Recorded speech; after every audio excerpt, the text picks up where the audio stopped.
خود کیوں نہ آیا آصف؟ تمہیں گھر کا پتہ کیسے مل گیا؟ مجھے اس نے کیوں بلایا ہے؟ آخر بات کیا ہے؟ شفیع علی کے سوالات سے گھبرا گیا، لیکن اس نے ان میں سے کسی کا جواب نہ دیا، بلکہ جواب دینے کے بجائے اس نے اپنا قصہ چھیڑ دیا۔ کہنے لگا، بات یہ ہے کہ آصف کو ایک لڑکی سے محبت تھی۔ علی نے مصنوعی تعجب سے کہا، ہاں اسے محبت ہو گئی تھی۔ شفیع نے کہا، لیکن اس نے مجھ سے تو کبھی بات نہیں کی تھی اس کے متعلق۔ علی نے منہ پکا کر لیا، کسی سے بات کرنا اس کی عادت میں داخل نہیں تھا۔ شفیع نے آہ بھری، پھر اس نے تم سے بات کیسے کی؟ تمہیں یہ راز کیسے بتا دیا آصف نے؟ بیچارہ مجبور ہو گیا ہوگا، پھر بھی اس نے مجھ سے پوری بات نہیں کی۔ شفیع نے کہا، کیا بات کی تھی تم سے آصف نے؟ علی اپنی لاعلمی کا اظہار کرنے کی کوشش کرنے لگا۔ مجھ سے؟ شفیع خاموش ہو گیا، اس کی آنکھ سے ایک آنسو ڈھلک آیا۔ شفیع؟ علی نے حیرانی سے اس کی طرف دیکھا، تم رو رہے ہو؟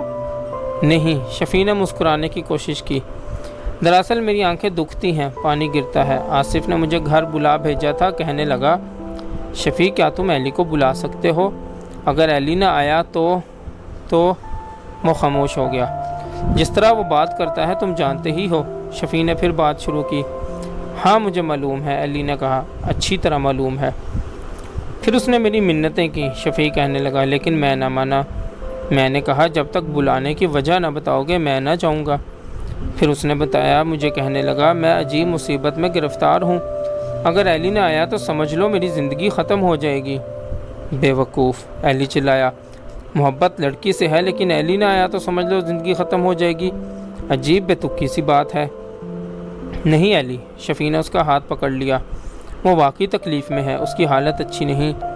حالت اچھی نہیں؟ علی چلایا، اچھا خاصا ہے، کھاتا پیتا ہے، حالت اچھی کیوں نہیں؟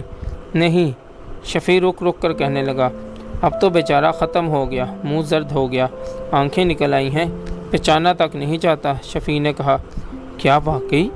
علی سوچ میں پڑ گیا، ہاں، اب شاید وہ بچ نہ سکے۔ شفیع نے بھرائی ہوئی آواز میں کہا، بچ نہ سکے؟ تم بھی حد کرتے ہو، علی بولا۔ سچ علی، شفیع نے سر جھکا لیا۔ شفیع کے انداز کی سنجیدگی کی وجہ سے علی خاموش ہو گیا۔ وہ چاہتا تھا کہ شفیع کی بات کی پھپتی اڑا دے، مگر ہمت نہ پڑی۔ اس نے محسوس کیا جیسے اس کی طاقت گویائی ختم ہوتی جا رہی ہو، جیسے اس کی رگوں میں خون جم گیا ہو۔ وہ خاموش ہو گیا اور وہ دونوں نہ جانے کب تک خاموش بیٹھے رہے۔ علی گاڑی کی کھڑکی کے باہر دوڑتے ہوئے دیہات کے منظر کی طرف کھوئے کھوئے دیکھتا رہا اور شفیع کی دکھتی آنکھ سے قطرے گرتے رہے۔ دفتن گاڑی کو دھچکا لگا اور وہ رک گئی۔ امرتسر کے پلیٹ فارم کو دیکھ کر علی حیران رہ گیا، اسے یاد ہی نہ رہا تھا کہ وہ امرتسر جا رہا ہے۔ اسے یہ بھی خیال نہ رہا تھا کہ شہزاد اس وقت بیٹھی مشین چلا رہی ہوگی، اسی طرح سر جھکائے، بازو لٹکائے۔ اس وقت علی کے ذہن میں ایک وسیع خلا پھیلا ہوا تھا۔ اسٹیشن سے وہ دونوں تانگے میں سوار ہو گئے۔ وہ دونوں خاموش ہو گئے تھے، جیسے انہیں ایک دوسرے سے کچھ نہ کہنا ہو۔ جب وہ آصف کے گھر کے قریب پہنچے تو شفیع نے مہر سکوت توڑا۔ علی، وہ بولا۔ جی؟ علی چونکا۔ شفیع رک گیا، جیسے اسے یاد نہ رہا ہو کہ کیا کہنا چاہتا ہے۔ آصف کی حالت بہت خراب تھی، بہت خراب، اس حد تک کہ شاید سب ٹھیک کر لوں گا میں، علی چمک کر بولا۔ شاید وہ؟ شفیع نے کچھ کہنے کی کوشش کی۔ شاید کا سوال ہی پیدا نہیں ہوتا، علی نے اس کی بات کاٹ کر کہا۔ گلی کا موڑ مڑتے ہی علی حیران رہ گیا۔ وہ تنگ گلی لوگوں سے بھری ہوئی تھی، کھڑکیوں میں منڈیروں پر عورتوں کا ہجوم تھا۔ اس نے محسوس کیا جیسے وہاں غدر ہو گیا ہو، لوگ چلا رہے تھے، چیخ رہے تھے۔ یہ کیا ہے؟ اس نے ہٹ کر شفیع سے پوچھا۔